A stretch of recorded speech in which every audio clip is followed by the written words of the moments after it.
Praise the Lord. இயேசுவின் ரத்தம் ஜெயம். தினமும் இயேசு நிகழ்ச்சிக்கு உங்களை கர்த்தராகிய இயேசு கிறிஸ்துவின் நாமத்தில் வரவேற்கிறேன். செய்தியின் தலைப்பு: உங்கள் காரியங்களை யாரை கொண்டும் செய்து முடிப்பார் கர்த்தர். ஆதார வசனம் ஏசாயா 44:28. கோரேசை குறித்து, அவன் என் மேய்ப்பன், அவன் எருசலேமை நோக்கி நீ கட்டப்படு என்றும் தேவாலயத்தை நோக்கி நீ அஸ்திவாரப்படும் என்று சொல்லி எனக்கு பிரியமானதை எல்லாம் நிறைவேற்றுவேன் என்று சொல்லுகிறவர் நான். கிருபை பெற்றவர்களே, இஸ்ரவேலின் சரித்திர நிகழ்வுகள் இது ஒரு நாட்டின் சரித்திரம் என்று அந்த நாட்டின் எல்லையோடு தங்கிவிடாமல் முழு மனு குலத்திற்கும் இதில் ஆவிக்குரிய வாழ்வின் ரகசியத்தையும் தேவன் வைத்திருக்கிறார். இது தேவனால் தெரிந்தெடுக்கப்பட்ட தேசம், மக்கள். இஸ்ரவேலர்கள் பாபிலோனில் 70 வருடங்கள் சிறை இருப்பார்கள், பின் திரும்பி வருவார்கள் என்று எழுதி வைக்கப்பட்டது. இவர்கள் சிறையாக போனதும் எருசலேம் சுட்டரிக்கப்பட்டது, தேவாலயம் இடிக்கப்பட்டது, அலங்கம் இடிக்கப்பட்டது. எல்லாம் சரித்திர உண்மைகள், நீங்களும் நானும் அறிந்தவைகள். ஏசாயா தீர்க்கதரிசனம் மூலமாக கோரேஸ் ராஜா பிறப்பதற்கு முன்னமே அவன் பெயரை குறிப்பிட்டு, அவன்தான் இவற்றையெல்லாம் சரி பண்ணி மறுபடியும் அஸ்திபாரம் விட்டு கட்டி முடிக்க எல்லா விதத்திலும் உதவி செய்வான் என்று தேவ வார்த்தை கோரேசு பிறக்கும் முன்னே சொல்லப்பட்டது, எழுதியும் வைக்கப்பட்டது. கோரேஸ் ஆண்டவரை அறிந்தவன் அல்ல, அவன் பாபிலோனை ஆண்டு கொண்டிருந்தான். தீர்க்க தரிசனம் நிறைவேறியதுங்க. அங்கிருந்து எல்லாம் கொடுக்கப்பட்டது. எங்கிருந்து கொள்ளையாடி கொண்டு போனப்பட்டதோ அங்கிருந்தே சகலமும் திருப்பி ரெஸ்டோர் ஆகணும். இவனது ஆவியை ஆண்டவர் எழுப்பினார். கோரேஸ் செருபாபேல் தலைமையின் கீழும் எஸ்ரா என்ற ஆசாரியின் தலைமையின் கீழும் அநேகரை சிறையிருப்பிலிருந்து விடுவித்து கட்டி முடிக்க எல்லா உதவிகளையும் செய்து நிரூபங்களை எழுதி கொடுத்தான். ஆவியானவர் நம்மோடு இன்று இடைபடுவது என்ன? நம்முடைய ஆவிக்குரிய வாழ்வும் உலக வாழ்வும் முற்றிலுமாக அழிந்து இனி எழும்ப வழியே இல்லை. இவர்களே பழையபடி எடுத்து நிறுத்த வல்லமையில் ஆட்களை இவர்களை எடுத்து நிறுத்த இல்லை என்ற நிலை ஓப்பனாக எல்லாருக்கும் தெரிகிறது. அவ்வளவுதான் என்று சொல்லி கொண்டு போகிறார்கள். உங்களது உள்ளம், சபை, போதகர், ஆவிக்குரிய நண்பர்கள், சொந்த குடும்பம் இவரிடமிருந்து உதவி ஒத்தாசை எதிர்பார்க்கிறீர்கள். இது யதார்த்தம் தானே. ஆனால் பல சமயங்களில் காரியங்கள் இப்படி நடப்பதில்லை. ஆண்டவர் தடுத்து நிறுத்தி விடுகிறார். இன்னாரால் என் பிள்ளை உயர்ந்தது என்று கரண் மீட்டு ஒரு மனிதனை சொல்லாதபடிக்கு தானே தன் பிள்ளைக்கு உதவி செய்து, எங்கிருந்தோ உதவி செய்து அந்த மகிமையை தான் எடுத்துக்கொள்கிறார். யாரை கொண்டும் என்னால் செய்ய முடியும். எதிரியும் பயன்படுத்துவேன், காற்றையும் பயன்படுத்துவேன், கடலையும் பயன்படுத்துவேன், அழிக்கிற புயலையும் பயன்படுத்துவேன், பிசாசையும் பயன்படுத்துவேன் என்கிறார். எனக்கு எதிர்த்து நிற்பவனையும் பயன்படுத்துவேன் என்று வேதத்தில் சாட்சிகள் உண்டு. நாங்கள் இந்த தேவனை ஏற்றுக்கொள்வதும் இல்லை, எதிர்ப்பதும் இல்லை என்று நடுநிலை வகிப்பவர்களையும் பயன்படுத்துவேன் என்பது போல கர்த்தர் செய்கிறார். தாவீதுக்கு எதிரியான பெலிஸ்தியர் ராஜாவாகிய ஆகீஸை தாவீதுக்கு உதவியாக அனுசரணியாக இருக்க எழுப்பினார். 1 சாமுவேல் 29 1-3 வரை வாசித்து பாருங்கள். 1 சாமுவேல் 30 தாவீது அவருடைய உடன் ஆட்களை எல்லாவற்றையும் இழந்து போனார்கள். குடும்பம், பிள்ளைகள், ஆடு, மாடு எல்லாம். பொருட்களை மீட்டுக்கொள்ள எதிரியாக இருந்த எவன் கொள்ளை எடுத்து கொண்டு போனானோ அவளில் ஒருவனை, அமலேக்கியனை, ஒரு பையனை கர்த்தர் உதவியாக அனுப்பினார். கேட்டீர்களா?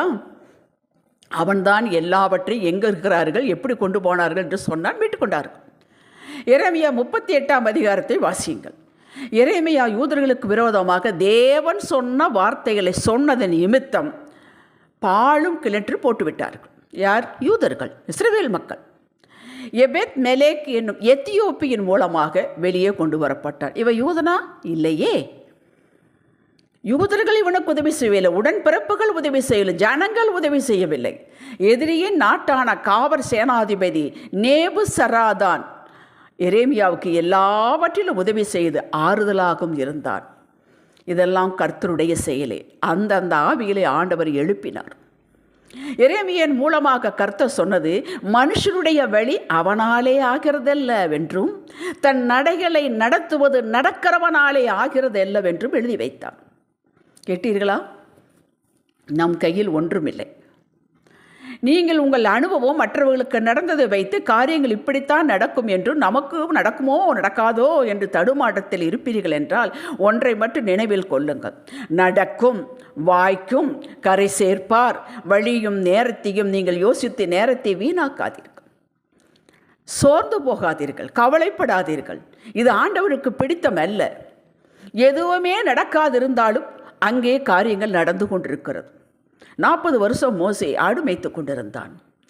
அதற்கழித்து முட்செடியில் ஆண்டவர் எழுந்தருளினார், தரிசனம் கொடுத்தார், பேசினார்.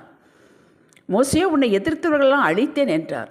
இப்போதான் உங்களுக்கு கண்ணு தெரிஞ்சுதா? 40 வருஷம் ஆடெல்லாம் பேசிகிட்டு இருக்கிறேன், எகிப்தின் சகல சாஸ்திரி கட்டறிந்தவன் அல்லவா, ராஜாவாக மாறுறவன் அல்லவா, இஸ்ரவேலுக்கு நான் இரட்சகராக இருக்கிறேன் நினைத்தேன் அல்லவா என்ற மனதில் நினைத்திருப்பான் அல்லவா. 40 ஆண்டுகள் சும்மா இருக்கவில்லை. அங்கே அவனுடைய எல்லையில் வேலை செய்து தான் கொண்டிருந்தார். அவனை எதிர்த்தவர்கள், அவனை கொல்ல வேண்டும் நினைத்தவர்கள், அவனுக்கு சகலமான பேரையும் பார்வோனை தவிர மற்ற அத்தனை பேர் அவரை அழித்தார். எதிரி முழுவதும் சங்கரிக்கப்பட்டார். அவன் ஒருவரும் இல்லை என்று மோசேயிடம் சொன்னார். மோசே, இப்போ நீ போ, ஒன்றும் நடக்கவில்லை நினைக்காதீர்கள். உங்கள் எல்லையில் காரியங்கள் நடந்து கொண்டிருக்கின்றன, உங்கள் கண்களுக்கு தெரியவில்லை, கண்களுக்கு தெரிய காட்டுவார். சங்கீதம் 103:7 அவர் தமது வழிகளை மோசேக்கும் தமது கிரியைகளை இஸ்ரவேல் புத்திரருக்கும் தெரியப்படுத்தினார். இவர் இரக்கம் உள்ளவர், அப்படி நமக்கும் செய்வார் என்று தாவீது தீர்க்க தரிசனமாக கூறுகிறான். ஆம், கட்டாயம் செய்வார். மோசேயிடம் இப்படி இப்படி செய்ய போகிறேன் என்று வழியை சொன்னார். நீ கோலை நீட்டு, நீ செங்கடலை பிளந்து விடு, அதோ அந்த மரத்தை கிளையை வெட்டி போடு, மதுரமாகும் தண்ணீர், இப்படி ஒவ்வொன்றாக மோசேயிடம் வழியை சொன்னார். இஸ்ரேல் மக்கள் ரிசல்ட்டை பார்த்தார்கள், கர்த்தருடைய கரத்தின் கிரியைகளை கண்டார்கள். உங்களை கொண்டே தமது வழியை கற்றுக் கொடுத்து செய்ய வைப்பார், அல்லது யாரை கொண்டு உங்களுக்கு உதவி செய்து விடுவிப்பார், மேன்மைக்கு வழிகாட்டுவார். யோசேப்பு தன்னோடு சிறையில் இருந்த ராஜாவின் அரண்மனையில் வேலை பார்த்த 2 பேருக்கு அவர் கண்ட சொப்பனத்திற்கு அர்த்தம் சொன்னார். அப்படியே நடந்தது. தனக்கு உதவுமாறு எதிர்பார்த்தான். விடுதலையும் மேன்மையும் பெற்றவன் மறந்து விட்டான். யோசேப்பு எதிர்பார்த்தவிடந்து எதிர்பார்த்த உதவி கிடைக்கவில்லை. வழியே இல்லாத இடத்தில் வழியை உண்டு பண்ணுகிறவர் ராஜாவுக்கே சொப்பனத்தை கொடுத்து யோசேப்பை பற்றி கேள்விப்பட வைத்து யோசேப்பை உயர்த்தினார். அனந்த ஞானம் கொண்ட தேவன். அது ஏன் உங்களுக்கு நடக்காது? கட்டாயம் நடக்கும். நீங்கள் நம்பினால் நடக்கும், விசுவாசித்தால் நடக்கும். விசுவாசித்தவர்களுக்கு எல்லாம் கூடும். நீங்கள் விசுவாசித்தால் தேவ மகிமை தினமும் காண்பீர்கள். வடக்கிலிருந்து, தெற்கிலிருந்து, கிழக்கிலிருந்து, மேற்கிலிருந்து, எந்த திசையிலிருந்து உதவி வருமா என்று திசையை பார்த்து கொண்டிருக்காதீர்கள், மனிதனை பார்த்து கொண்டிருக்காதீர்கள். உங்களுக்கு உதவி மேலே இருந்து வரும். வானத்தையும் பூமியும் உண்டாக்கின தேவனிடத்தில் உங்களுக்கு சகாயம் உள்ளது. அவருடைய நாமத்தில், இயேசுவின் நாமத்தில் உங்கள் சகாயம் உள்ளது. அங்கிருந்து உங்களுக்கு உதவி வரும். ஹல்லேலூயா. நினைத்து பாராத நபரிடமிருந்து எதிர்பாராத நேரத்தில் வரும்.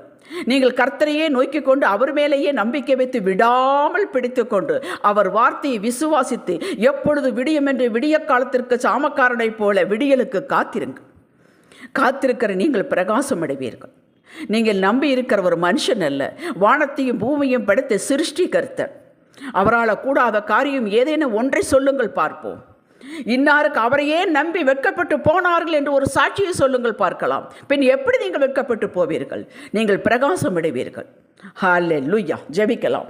3 காலங்களுக்குள் நடக்கிறவரே, சகலத்தையும் அறிந்தவரே, எங்கள் விளக்கை ஏற்றுகிறவரே, வழிகாட்டும், காரியங்களை வாய்க்க பண்ணும் இயேசுவே நாமத்தில் பிதாவே. இன்றைய சிந்தனைக்கு எனக்காக கர்த்தர் எனக்கு குறித்ததை யாரை கொண்டும் செய்து முடிப்பார். ஆமேன். ஹல்லேலூயா.